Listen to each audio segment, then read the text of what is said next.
Welcome back to Stranger Advice on American Freedom Radio with your host, John Zasco. Dr. Carol Rosin she's an award-winning educator, author, space and missile defense consultant, and she was the first woman corporate manager of an aerospace company. I've been waiting to talk to her for a while because her research, it would be easy for me just to read her bio and give a short description of what she's really all about, but it really just wouldn't cover the bases. She's on the line with me now, and we'll just jump right into it.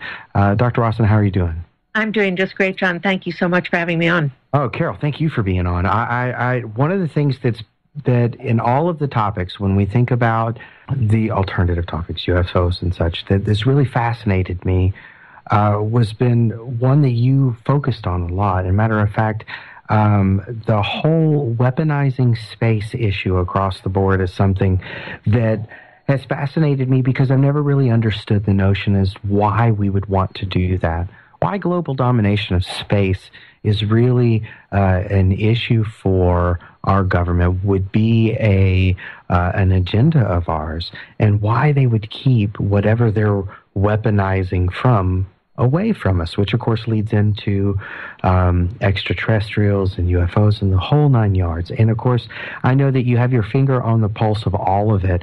And so I'll just start by asking you, why do we have a plan to weaponize space, period?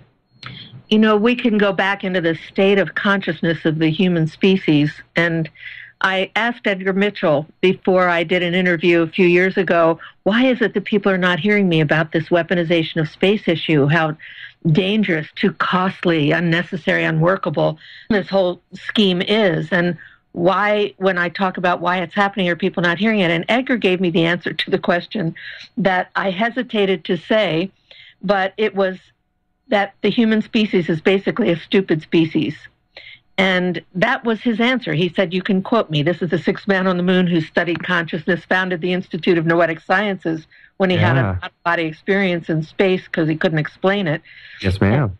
Yeah, to study the brain and the mind. And so what it really is about is the human species is unevolved. And the people who are very smart in so many ways in the military-industrial complex in which I was working have got some real gaps in their knowledge, in their educational system itself that has so dumbed down many of us for so many years, decades. And it manifests into a form of greed, of necessary jobs and careers that spin out of this weapons industry that was always based on domination and control because of the fear of the fear in consciousness of the human species. And so it manifests in greed and money and the corruption that we see happening all over now. And it also comes out of religious belief systems. There is a group who control a lot of the industries and monies on this planet that fall into these religious patterns. And one of them is Armageddon. They believe rapture, Armageddon is going to happen, should happen, but they will be saved. So it manifests in the form of the need or the illusion of the need for money, not sustainable life. So we destroy the planet, and it doesn't matter because some of these people are going to be saved anyway, and how much money can they put in their pockets is a kind of spin-off of all of that. But where then it gets down to is you have to have secrets. Each of the things I'm mentioning is, a couple of hours of a conversation, but then when you get into the fact that you have to keep secrets, you have to have enemies in order to keep the secrets. So just a few people control this whole game. They benefit financially. Their belief system is satisfied that Armageddon may happen, or that if the planet environment is destroyed, or many people suffer and whole cities and towns are destroyed along the way, so what? Of course, when you hear them talk, it's all about the interests of everybody. We're doing it for the good of the people, but it isn't. It's for the self-interests of a few people, corporations. You see the people protesting in the Occupy movement now, and there is a way out of it. When I was in the industry and have worked with so many wonderful and some famous people, I never saw them as the celebrity type. I saw them as fascinating. I learned that for me, helping start a movement that ended up with about 50 million people in it, the real thing that we need to focus on now is the solution. How do we get out of this mess? And that's what I've been working on with some really wonderful people who have had the courage to start to talk the truth about the off-planet culture issue we call cosmos cultures in a treaty that we've developed. And we're talking about how to transform this whole war game and industry that is getting ready to base weapons in space. Mm-hmm. And the kind of weapons that they're talking about are just horrifying, more horrifying than anything we are using and applying on this planet in the form of weapons. Now, I have to ask you, of course, I'm aware of the treaty, which actually was drafted by Dr. Edgar Mitchell himself. Is that correct? Yes, he's one of the drafters. He was on our show not too long ago, and I have to tell you, it was a great experience, a humbling experience to hear his first account testimony of his experiences both in space and, of course, his experience on his way home. And I can't help but look at your history. Now, one thing I didn't tell our listeners, and I think it's really important, is that you were the spokesperson for Dr. von Braun, Dr. Werner von Braun, who was basically the father of rocketry. And he revealed some information to you about the conspiracies to kind of keep the existence of ET secret. Now, of course, in doing some research for the interview, one of the things that I found was that you actually had the opportunity, if I'm not mistaken, on a number of occasions, but on one occasion I'd like to ask you about, where you had about an hour and a half conversation with an alien, if you will, about our future. Can you tell me about that? Yes, I can. And this gives me chills, and I break out in a sweat at the same time as I... Well, it's the most fascinating part of all of it, because one of the things that I can tell you is that, and again, and I think you'll probably agree with me, is that when you hear testimony from many people, it's very easy to weed out those that lack sincerity. But that wasn't the case when watching this particular interview with you. And so I wanted to ask about it specifically because one of the topics that ultimately seems to tie into everything, and some people call me crazy for saying that, but Carol, it's the truth. UFOs and ETs tie into it all. And I was curious about this experience. John, you're so right. To me, this is a bottom line issue, and it's why I decided to go public with the fact that I was in a room with another man who had come to see me to talk about the space issue. He thought that I must know about ETs and UFOs at that time a few years ago, and I didn't. I have stacks of books that people have sent me over the years, but I wouldn't even hire anyone in my institute who talked about UFOs or ETs because I thought they were crazy, until I realized that a lot of the messages I had been getting through the years, a lot of information that I couldn't possibly know that I would spit out in my speeches or in my writings, was coming from another source. And I didn't know what that was until this incident that you're referring to. And it was particularly amazing because there was someone else with me to validate the experience that I otherwise might have thought I was hallucinating, or someone might have dropped a tab of acid in my coffee. Sure. But in fact, what happened was there was this gentleman who came to see me, and we went out to dinner with some friends of mine because he arrived late in a hotel in Phoenix, Arizona. And when we got back, there were no rooms for him. So I invited this man I didn't even know I had met at a couple of events, that's all, to stay in the suite that the group who had hired me to give a speech had given me. So there we were in the room when suddenly this event happened, and several beings came right through the wall. One of them came forward between us and had an hour and a half long conversation with us. My friend, who is a relatively well-known therapist and author, basically freaked out. And I thought, when I said to him, I think there's someone in the room with us, I thought he would want to have me institutionalized because of his credentials. And in fact, I had what turned out to be the most loving, amazing experience that could never be topped in this lifetime, in my life, where a being with big almond eyes came forward, actually had a conversation about the work that I'm doing, where I get this information from, what the messages are that, if I choose to deliver, are the messages to be delivered for our time right now. And so I started sliding those messages into my presentations. And as you know, I do very few presentations. This year, I'm only doing a little handful of interviews and only one speech that I've chosen, and that's the one in May, the weekend of 18th, 19th, 20th in Texas.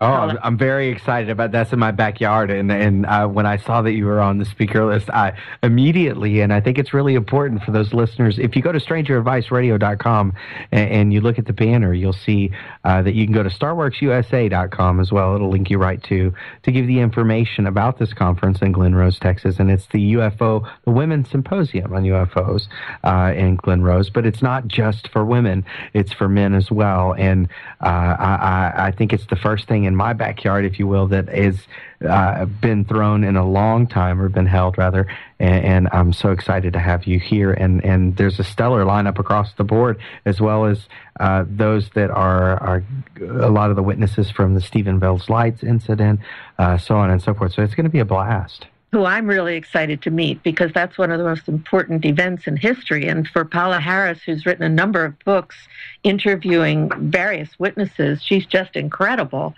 There was no way to say no to her. So we're going to have a fascinating time. These are women truth tellers with different dimensions and experiences that they come from, that are going to be talking truth in a way that just has never been done before. And to have it there is just going to be so exciting. By the way, Clifford Stone's new book just came out with a foreword by Robert Salas, one of the military witnesses. And, you know, I was a witness in the Disclosure Project, mostly talking about this Von Braun message. Mm-hmm. I did not talk about this experience with live extraterrestrial beings, but Clifford Stone has. And he, to me, was one of the most amazing people, and I highly recommend that people get this book called Eyes Only, The Story of Clifford Stone and UFO Crash Retrievals, with a foreword by Robert Salas. But it also has an introduction and the interview by Paula Harris herself.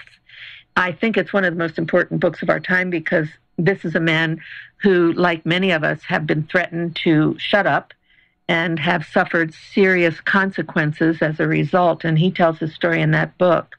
I was very hesitant until I met him, actually, to tell the story that I just mentioned to you about my having had live extraterrestrial, off-planet culture, cosmos cultures, whatever people want to call them, beings in my life, in my conversation, because the ridicule factor is so high.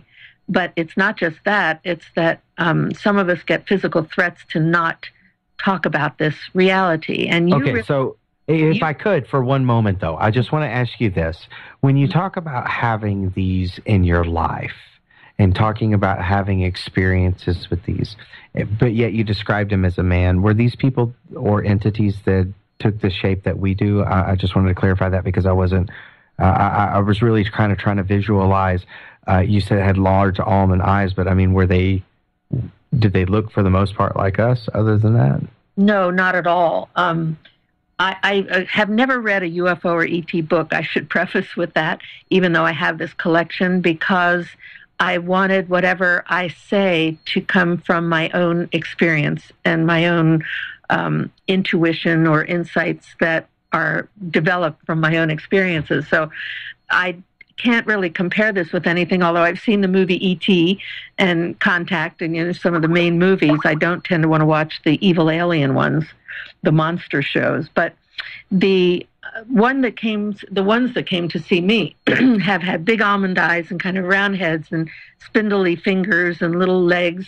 They certainly weren't wearing any clothes. I do hear people with different descriptions now, because I was in the Disclosure Project, of their experiences, pardon me, but mine were kind of a grayish, greenish look, and the eyes were kind of protruding as almond eyes, but the love and the kind of an aura, for lack of a better description, there was an energy field around them that was so loving. I mean, if anybody's done any drugs like ecstasy or anything, I guess it puts it on the back burner, because Wow. you drop all of the BS that's around you and you just fall into a loving grid that shows who we really are.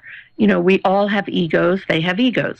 We all have a spiritual base of some kind. I mean, I met a man in Russia years ago who had no arms and legs, and he was acting as a guard.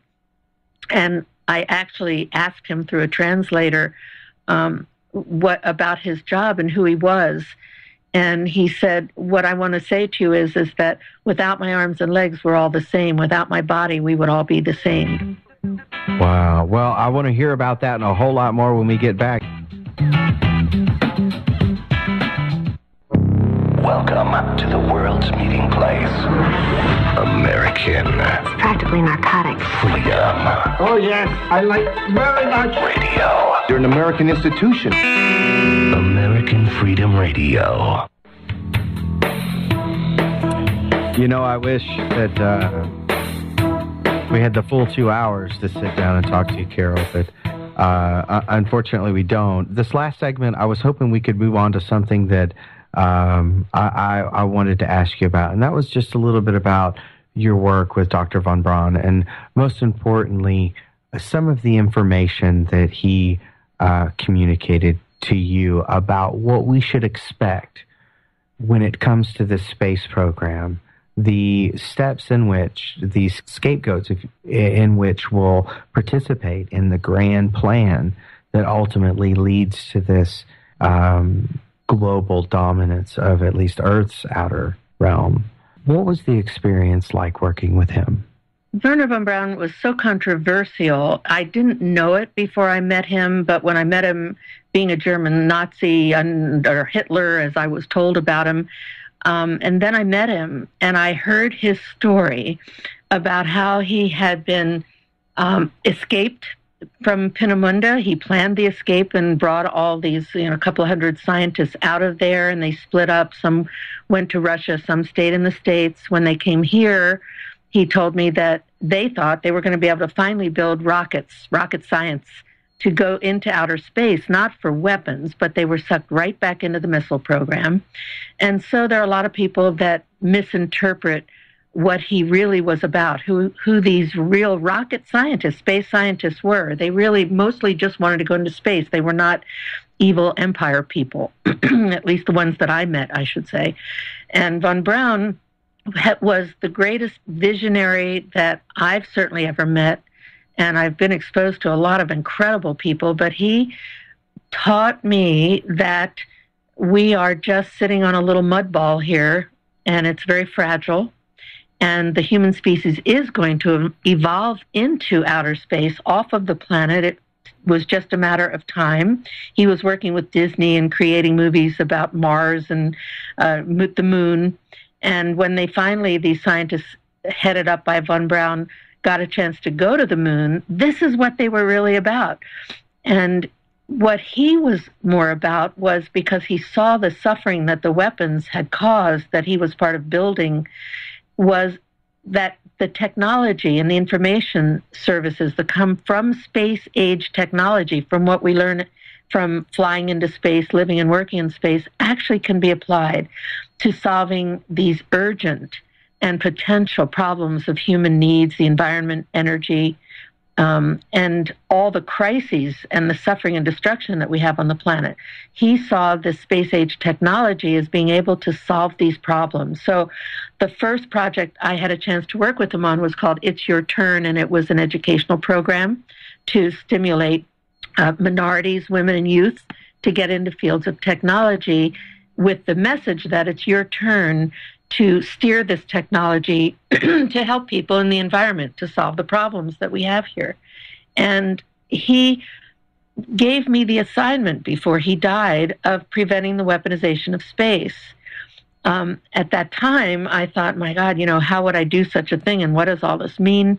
And I was very young. It was the days of miniskirts in 1974. He told me that I was hired because he thought that no one would close the door on a woman if I came in with this peace in space for peace on Earth kind of theme. Well, and I will tell you, I have to say, you have the most fabulous hair of anybody. I will tell you, you do. Anyway, go ahead. Thank you so much. And he really got that. In fact, in my very first meeting with him that was supposed to be for 5 or 10 minutes, I had written a Spaceship Earth teaching unit where my students were pretending to be living and working in space in a 6th grade classroom to get off the planet when it hit the press, but it failed to say that it was a classroom. It was kind of a fluke, and teachers thought that this teacher was living in space and they wanted to either launch their class or become pen pals. And I was invited up to the industry. It was the Days of Equal Opportunity, EOC, and they needed a woman to be pushed up the corporate ranks. And I was introduced to Von Braun for this 5-minute gift that lasted for a couple of hours. And in that time, he was scribbling on a piece of paper telling me how he was dying of cancer, and that they were giving him 3 to 6 weeks to live, but he was going to live as long as it took to teach me about the real game that was going on in space that you brought up earlier about dominating and controlling everyone and everything on Earth and in space from space, which is actually stated as part of the space-based weapons plan by Vision 2020, the Air Force report that was put out, and many other documents. And his version was that he was going to stay alive to teach me how this game is played, who's playing it, why they're playing it, and more importantly, how to get out of it. And the real lesson that he said was you have to outlaw space-based weapons. That's where this peace version and vision, the action plan for the version and the vision of what can be on the planet and in space dwells. It's in space, and that's doable. You can ban weapons from space. But while he was telling me all this in a couple of hours, he was scribbling on the paper. I could see that he was ill, and he handed me this paper when I left the room, and it was little circles on each letter spelling out the word humor. And this is Von Braun. He said to me as he handed me this little scrap of paper, you are going to have to remember to maintain your sense of humor because things are going to get so serious at some point.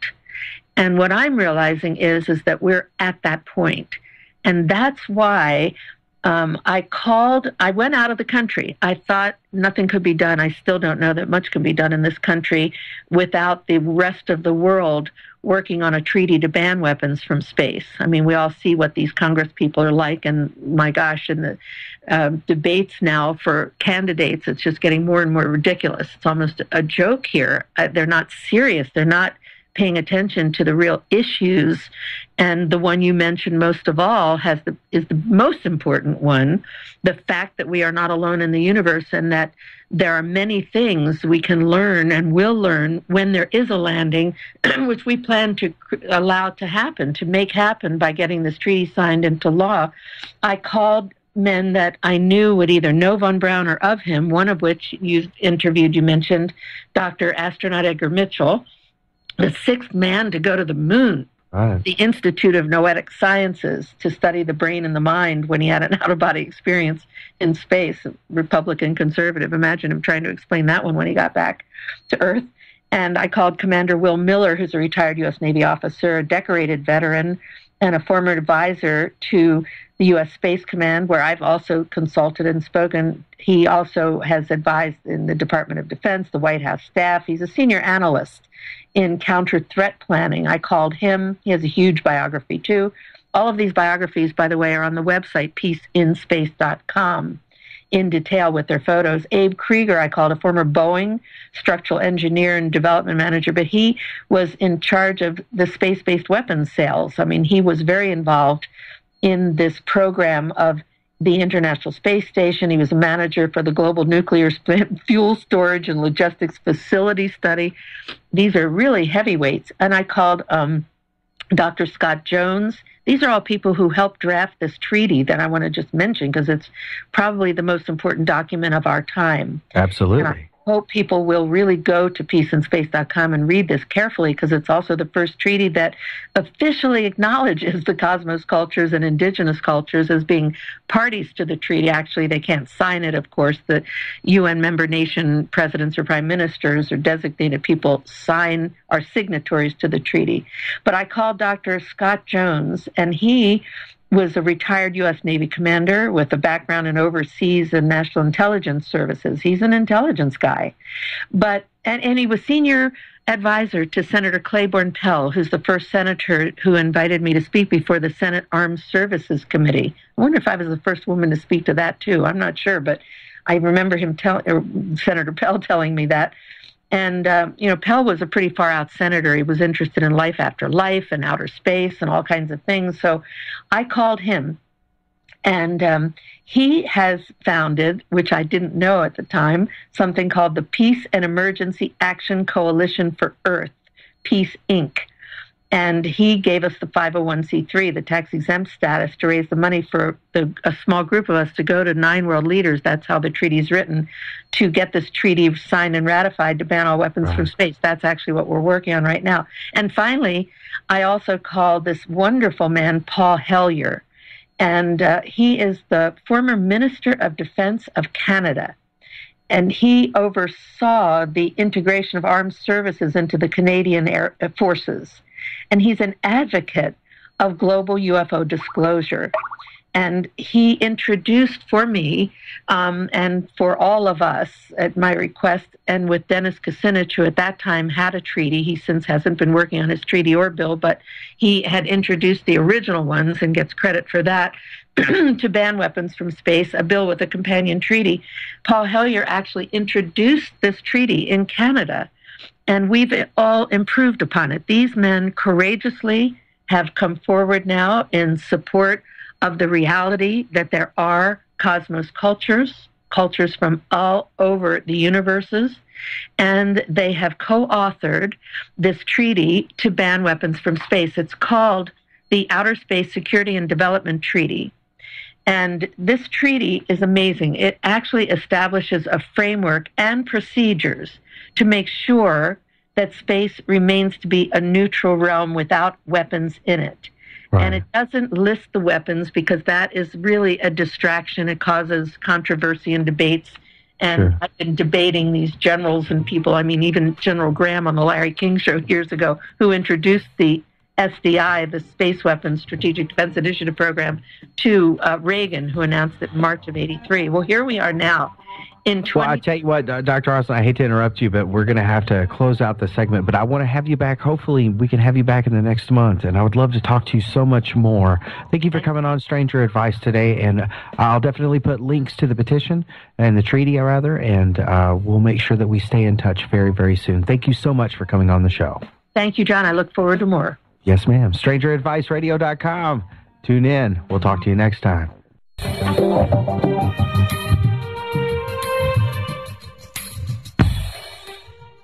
No rules, no rules, no taboo topics, no taboo topics, no fear of doom, no fear of doom. We are American Freedom Radio, American Freedom Radio.